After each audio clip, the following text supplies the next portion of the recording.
Hi, everyone. Welcome to Believe in Sabres, presented by FanDuel. Adam Benigni, Sal Maiorana. And Sal, when you've been around as long as we both have, you cover things and, you know, you have a general sense of ebb and flow in a game or a series. And when we last talked prior to Game 5, we knew that the Bruins were going to come in and give Buffalo their best. And they absolutely did. Winds up being a 2-1 overtime win. A game that Buffalo could have closed out the series, but you could kind of see this coming. And look, the Bruins continue to play their best hockey in this series at KeyBank Center. At home. Yeah. It's the truth. I mean, look, Adam, we said at the end of our last show, I think as fun as it was to watch that game Sunday and how they just dominated, to me, that was the worst thing that could have happened to the Sabres, because you knew the Bruins, as pissed off as they were, and they were profanity laced. You heard it in the locker room. They knew they were complete turds that day. That was the worst thing that could have happened. You knew they were going to come back and play a really good game against the Sabres. Not only that, but their life's on the line. I mean, they're win or you're out. So I kind of expected this to happen, Adam. Quite frankly, I really didn't have much faith that the Sabres were going to win Game 5. I know people were going to get on me for being Mr. Negative and all that, but it felt all, even after the Sabres scored the first goal, Adam, it just didn't feel like they were going to win the game to me. I just never had that feeling that it was going to be okay. And once Boston tied it, it almost felt inevitable. I was actually impressed the Sabres got it to overtime, to be quite honest. I mean, there was a large chunk of that game where Boston was the better team. Yeah. Luckily, the Sabres pushed back a little bit in the third period and kind of stemmed the tide to get it to overtime. And then they blew a great chance to win it. Thompson getting stuffed, and immediately Pastrnak took advantage. So, yeah, look, we all knew it was going to be a 6 or 7 game series, but when you get up 3-1, after winning 2 on the road, you're like, let's end this thing. And they couldn't do it. Well, conversely, Buffalo has played its best hockey at TD Garden in the series. So, and it's oftentimes these days, you kind of see that where it's not like it used to be in the odd or in the old Boston Garden or whatever, where there were distinct home ice advantages. Right. You could argue that point with the Bruins, in 29 wins during the regular season. At home, you saw how that translated to this first series, 2 Buffalo wins. Right? Or the Sabres have been a good road team through the course of the year. So, I mean, some of that applies, but it's not like it used to be, right? Where, remember the old Boston Garden? I mean, I don't know if you know this. The size of the rink was actually sub-regulation. Yeah, same as the odd. The odd was the same way. Yeah, which is why the Bruins traditionally were built a certain way back in those days and had trouble winning up at the Montreal Forum, in addition to how good the Canadians were. Ken Dryden, Guy Lafleur might have had something to do with that at the time too. Yeah. But I guess the point is there were distinct differences in the makeup physically of these buildings, structurally, from a construction standpoint. Now they're all very similar, right? Yeah. So it's the home ice is a little bit different in that respect. Yeah, there's the change aspect to it, the change of lines aspect to it, or whatever. But I mean, I have no issue with the thought of Buffalo going into Boston and being able to win the game, I guess is what I'm saying, in Game 6. I do think the Bruins, though, kind of re-identified the way they need to play, and whatever ebbed in terms of their game or how they came out in Game 4, for example, I think they'll be, they're going to face a very similar Bruin team, I guess Buffalo is, that they faced in this last game in Game 5. Yeah, they've got a fully engaged Boston team, right? That now there's no doubt Boston again is on. They're on a lifeline here. They have to win Game 6. The Sabres technically don't have to, but I sure as hell don't want to get it to Game 7.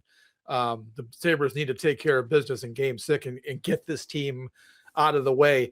Look, it's funny to me. Everyone makes such a big deal about the atmosphere at KeyBank Center, and the fans are just going crazy in Canal Side and all that.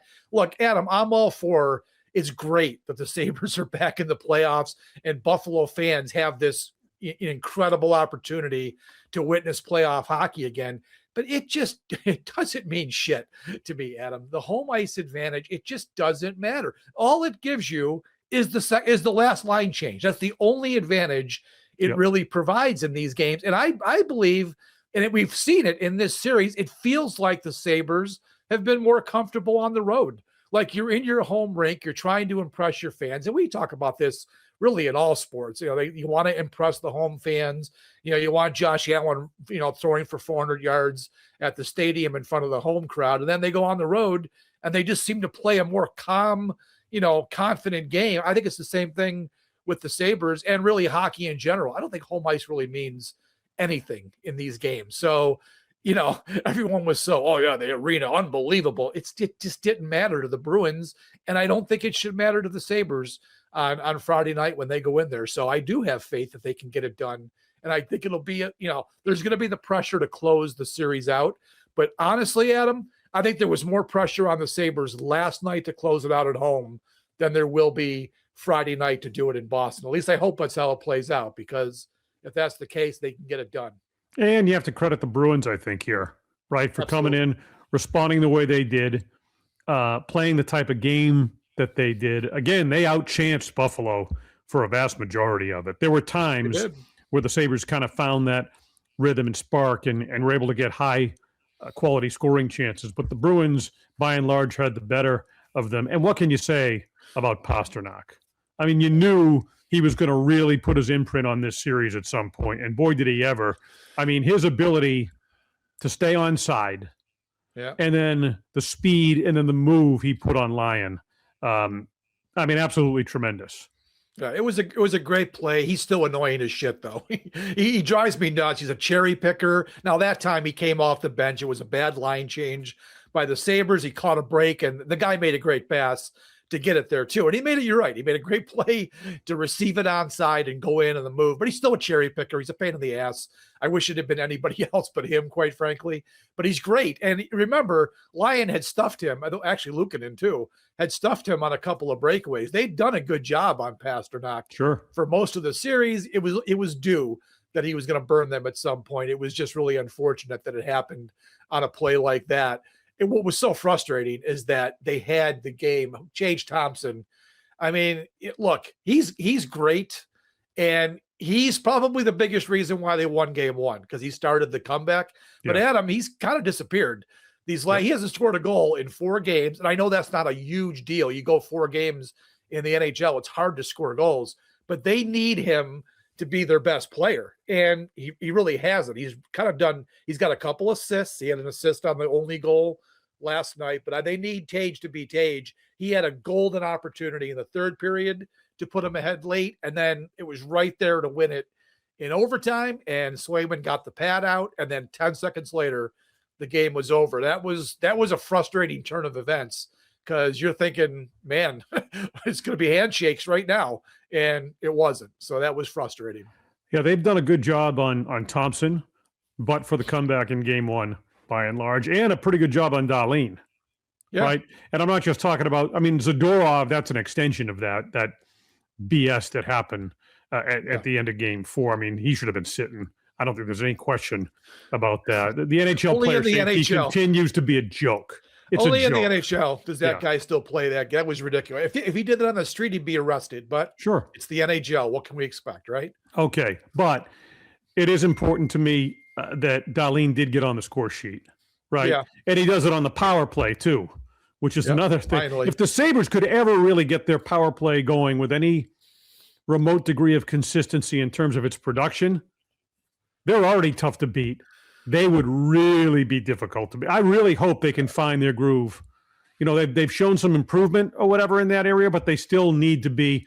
And Doan's goal was just after it expired, obviously, in game 4 as well. That was effectively a power play goal. So we're seeing it sort of come to life. I guess it was an 0 for 39 slump officially comes to an end on the score sheet. But if they can find the next gear consistently for that unit, I think things are trending already in their favor. It would be even more so. And they're going to need to do that as they go on here, assuming they get rid of Boston here in this first round. I thought it was a little better last night. The goal aside, I thought a couple of their other power plays, they were a little bit better with their entries. And they had some pressure on Boston. And Swayman was the best player on the ice last night. That was what we feared going into this series, that he was going to be that guy. And he really hadn't been. I mean, he was good in game 2 until they got 2 cheapies at the end. But really, he hadn't been great. He was great last night, and that's why Boston won the game. The Sabres should have won the game just with the chances that they had. So if they can get the power play going, like I said, I thought it was better last night, and it was good that Dahlin broke the drought to get him on the board there. Yeah, if they can have that power play Friday night and do something with it, that'll go a long way. One thing they have done well is they've penalty killed great. Yeah. I thought Boston had a lot of zone time on their power play. They had 3, maybe 4 power play. I think it was at least 3. Adam, every one of those power plays, of course, they win every faceoff. Every goddamn faceoff went to the Bruins. So the puck was in the zone the whole time. And the Sabres did a great job, other than the faceoffs, of killing it off. So that was real good. That was real good on the penalty kill. But yeah, let's talk about faceoffs. Oh my God, Adam, the numbers don't reflect how bad it actually was, because I think they sometimes they give wins on faceoffs, like if the puck goes backwards to you, but then the other team recovers it. I swear they give the win to the Sabres, even though Boston went and got the puck. But there was a point in the third period, as I tweeted it out, so now I'm getting reaction from Twitter, and it was like, now I'm counting how many in a row they lost, like for the first 10 minutes of the third period, they lost every faceoff, it felt like. So at some point, it's got to burn you. It didn't burn them in this game. I mean, that really wasn't, none of those lost faceoffs really resulted in a goal, right? Boston's first goal was kind of a scrambly one. With the guy, Zucker couldn't get the puck out, and it goes right to Lindholm. I think it was Lindholm was scored. And what are you going to do? And then the last one obviously was nothing to do with the faceoff. But man, Adam, I even tweeted, I don't care who the Sabres signed in the offseason, he better be able to win a faceoff. Yeah. Because it's been an issue for them. It continues to be. It could really burn them even more than it already has. They lose so much possession time, in their offensive zone, and then in the defensive zone, they give away so much possession time because they can't win a faceoff. A lot of people laugh. Oh, they don't mean anything. They do. Especially zone faceoffs. They mean a lot, and they can really prove critical. So yeah, I hope the Sabres can clean that up a little bit. I know Boston's good at it. That's part of the problem. They've got good face-off guys, but my God, go win a battle after a loss. Get the puck back. A factor is not trending in Buffalo's favor. Noah Ostlund, the rookie, being out. Yeah. Going to miss some time, according to Lindy Ruff. What a spark plug he was coming into the lineup, right? With that tremendous assist in game 3 and the empty net goal. He really ignited things and was arguably as good a playmaker as anyone they had on the ice. Looks like Norris is coming back, but, and I don't want to put that much weight on a rookie, but sometimes a player like that can be a swing factor. I think it certainly was in Buffalo's favor, given his style and what they were already able to exploit. I felt like his presence in the lineup amplified that, right? And him being out now kind of shifts things back, at least in terms of style of play and playmaking, in Boston's favor to whatever degree impact. I was so impressed with him, I guess, and for all the accolades that Lindy Ruff has given the kid, you can understand why. That was a big loss for them last night because it happened early in the game, and now you're playing Kozak a lot of the time on that third line. He's just not a third liner. He's exactly where he should be, on the fourth line, and they really didn't deviate too much. I would think that he got the bulk of those shifts on that third line, and it's too bad because that line, we talked about it the last show, that line was the one that was really buzzing and created a lot of opportunity. Benson and Ostlund and the third guy, of course, I'm blanking on, Doan. That was just such a buzz line for them. Now Norris has to go back into here, and Adam, I got to say, he's been a disappointment to me. I don't know how you feel about him. I know he's a really good player, but quite frankly, he's been kind of unavailable for half the year because of injury, and he really wasn't all that impactful, at least on the score sheet, as I thought he was going to be. Cousins, I'm pretty sure Cousins had more goals for Ottawa than Norris did for Buffalo. this year, he better step in and step up because they need him now with Ostlund down. I wonder if he's capable of doing it. Yeah, for the reasons we just had discussed, right? I mean, you had someone come into the lineup who coming off an injury in Ostlund's case and make such an immediate impact like that, a swing factor. That there wasn't a question about it. Ruff sensed it, put him on the top power play, all those things. I mean, it was very measurable in terms of his impact. So yeah, I mean, Norris has been a question mark, and his consistency, availability, all of those things. You hope that he can, right the ship, that he's ready and can come in and contribute. So I still like Buffalo's chances to win this thing. I mean, I'm not nervous. If it does come back to Buffalo in a game 7, that's where in a 7th game, I do tend to think home ice does present a little bit of an advantage. But you don't want to give this Bruin team life with their experience and the issues they've had with them. They've got to, bear down again, get back to that open style, open things up a little bit, be able to use their speed, keep improving on the power play, and they need to get continued goaltending from Lyon too, obviously. What was frustrating to me last night, Adam, is we saw the jump they had in the first period in game 4. They were just fork checking them out of the building. And we really didn't see that. There were times when I think Buffalo put pressure on them, used their speed, but it wasn't the relentless attack that they showed in that game 4, which is surprising when you're at home.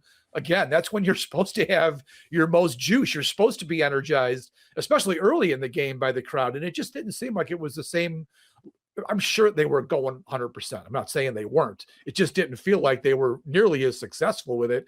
Boston also cleaned things up. They didn't turn the puck over the way they did in that first game. But again, a lot of that was forced by the Sabres forecheck. So they need to get back to that game. Hopefully they can do that again in Boston because they're going to need to play that way.